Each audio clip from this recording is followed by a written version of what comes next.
Hello and welcome to the second episode of Beyond Dentistry.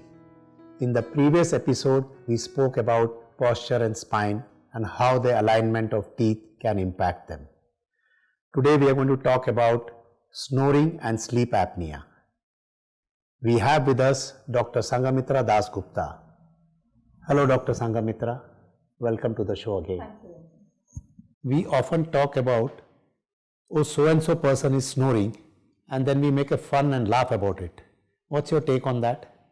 Well, Ranjan, if I hear someone snore, I honestly don't laugh because I know that this person needs help. He's seeking help for his well-being. Most likely that this person has sleep apnea and it's no laughing matter. You often hear that so-and-so died peacefully in sleep. Let me tell you, no one dies peacefully. This person was actually choked to death. That serious it is. Oh, I didn't know it's that serious. So what causes snoring and what exactly is sleep apnea? Ranjan, let me give you an analogy. Suppose you are in an aircraft and then suddenly there's an air pocket. When the aircraft goes through that air pocket, there is kind of a turbulence, right? Exactly same thing happens in snoring.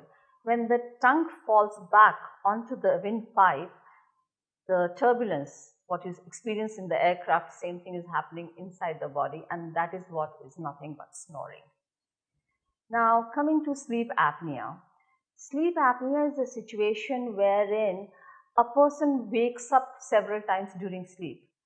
Now, suppose we have a sleep cycle of 7 hours. And in this sleep cycle of 7 hours, suppose the person wakes up more than 5 times, then the person is branded as that person is sleep apneic. It's nothing but a transient cessation of breathing. Person doesn't breathe for a few seconds. If I have to explain to you in a nutshell. This happens a number of times. Number of times in the person's sleep, whether it's during the daytime person sleeps or in the night, during that sleep cycle. But a sleep cycle, basically we keep it in the night sleep cycle of 7 hours, Doc, I've heard a friend's wife telling me one day that her husband snores only on weekends. And I laughed about it. How could that be possible? It's possible, Ranjan. You know what happens in weekends? Most people are relaxed, they drink a lot, they smoke a lot. And the other reasons for snoring and sleep apnea is that person is either obese or the lower third, the face is divided into thirds. This is the one third. So if this lower third is reduced because of the reduced height of the teeth, the tongue space is compromised. And in those cases, the tongue falls back on the airway. And during this weekend drinking and stuff and smoking, even the throat muscles are also swollen up. So they further narrow down the already narrowed down windpipe. And when the tongue falls on this, the sound that comes is more of snoring. So more relaxed they are, more of snoring you will. So drinking and smoking adds to the problem. Yes. Okay. Then, of course, person being obese is again a compromise, The collar size of 17 and above is more prone to snoring. Yes, more prone for snoring. And snore is a condition before sleep apnea. So most likely if a person is snorer, we do suspect that yes, person could be sleep apnea. Doc, how does one know he or she has sleep apnea? Yeah, very interesting, Ranjan. In yesteryears, when people did not know that I treat sleep apnea, if I asked him that how is your sleep, do you sleep well? He said, we sleep well. Because they never connected it with the dentist, And then I would ask them, do you wake up fresh in the morning? And then now they think, yes, there is something not all right. Yeah, doc, I feel tired when I wake up in the morning. I always have this urge, how I wish I can sleep more. I just want to sleep more. And if at all they did go back to sleep more, they would wake up even more tired. So that is one of the indication for sleep apnea. It's not the number of hours. It is not the number. We are not looking at the quantity. Person may sleep for long, long hours. But we are talking about the quality of sleep. So what happens, like what are the ramifications of sleep apnea? Oh, the endless list. Yes, the sleep is something very important, Ranjan, because there are a lot of good things happen, the regeneration of the tissues, everything happens during sleep. So if the quality is pathetic, then things are not all right.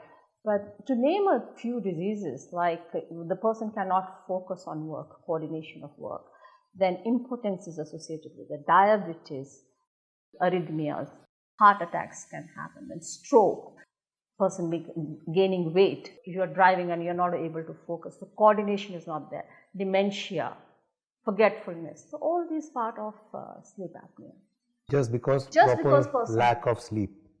it's not lack of sleep, just because person wakes up, there's a transient cessation of breathing, person does not breathe during. It's not the person doesn't sleep, but sleeps, it suddenly wakes up because in those few microseconds, person did not breathe. It actually stops breathing. Stops breathing. That's why it's called as transient cessation of breathing. Doc, that's pretty serious. Tell me, how do you diagnose sleep apnea? So there's a test for this that's called as polysomnography. What we do is we refer the patient to the chest physician and they advise this test. Polysomnography, it's nothing but the leads are put on patient's body while patient is sleeping. The sleep pattern is mapped. And based on that, it is decided that how many times the person has woken up during the sleep. That maps everything, and that's called as a polysomnography. In dentistry, we have something different. We call it airway analysis, wherein we advise an X-ray to the patient. The patient brings that X-ray. We map on that how patent is patient's windpipe is. So we have some parameters. So based on that, we find out how whether the air pipe is narrowed down and how much air person taking in is less or more. And what's the treatment for sleep apnea? The chest physicians, most often they advise CPAP machine. CPAP is nothing but continuous positive pressure, airway pressure, CPAP. That's a machine person has to use.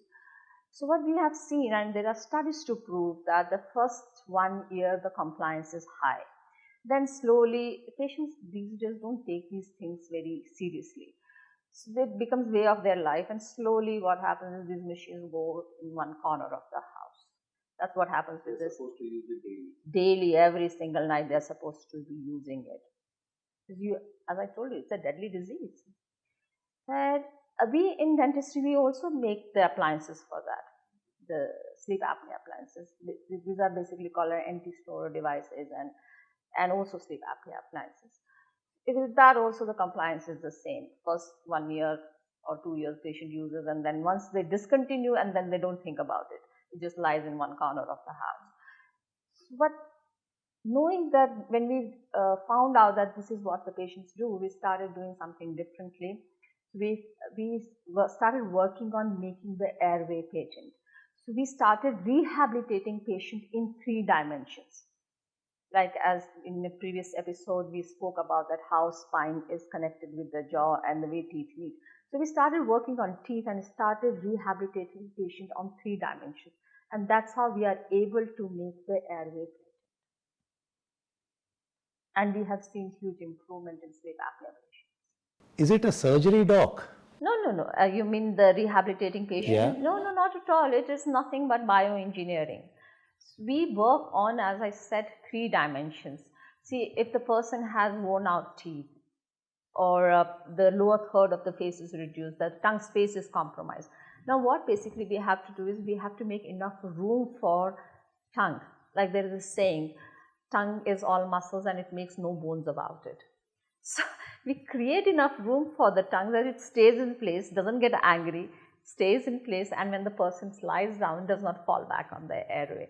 So that we do by working on the teeth. We either we increase the height or we create an arch.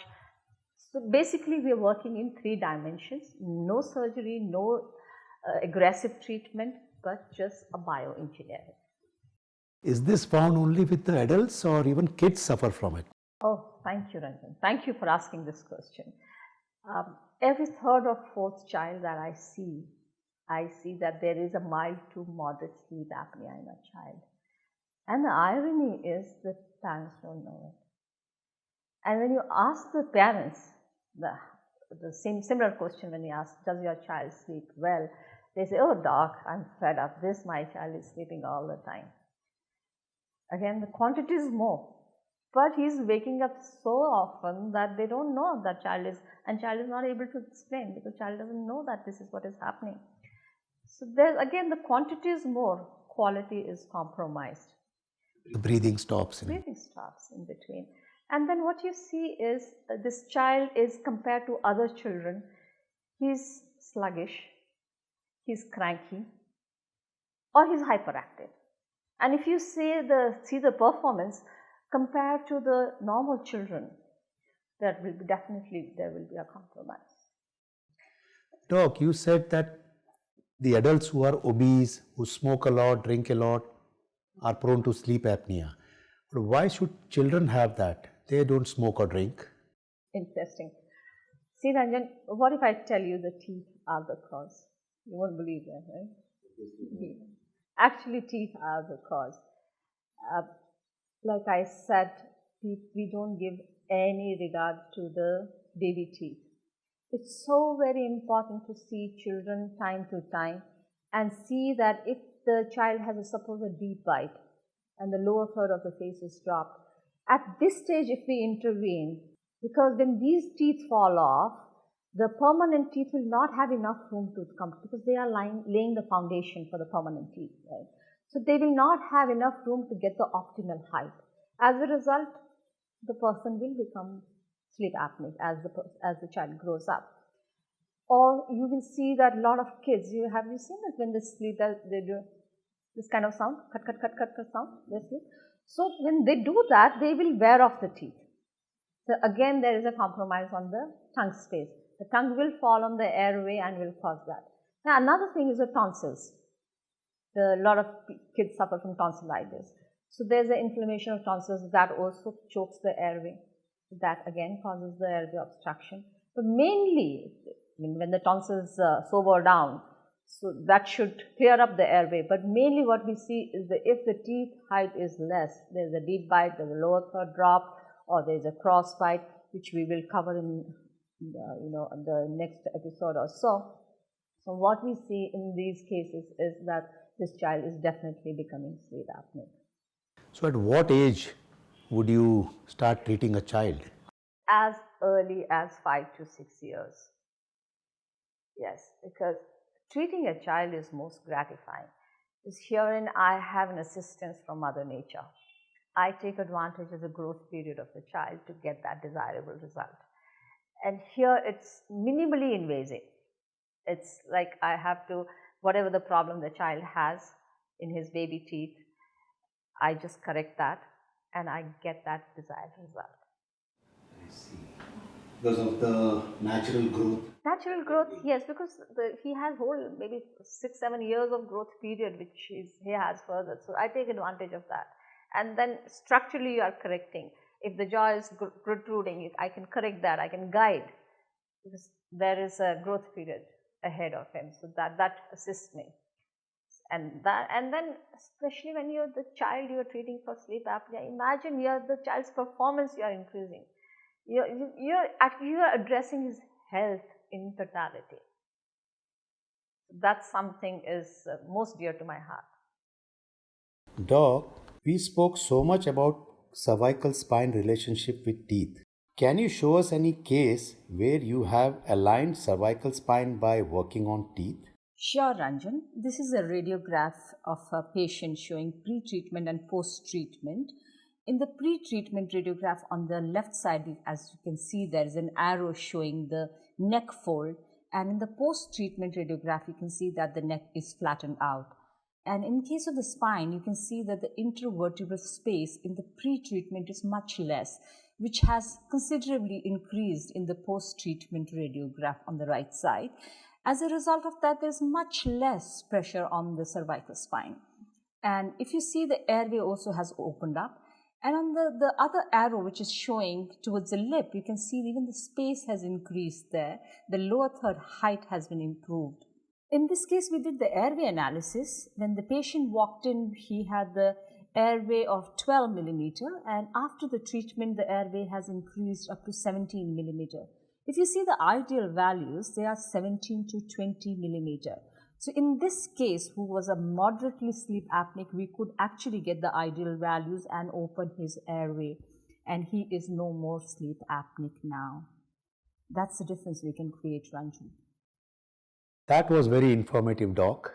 I'm sure now people would be able to sleep peacefully knowing there's a cure for sleep apnea. Thank you very much, Doc, for that informative session. Thank you. Pleasure. Well, wasn't that informative? Now you know sleep apnea has cure even in children.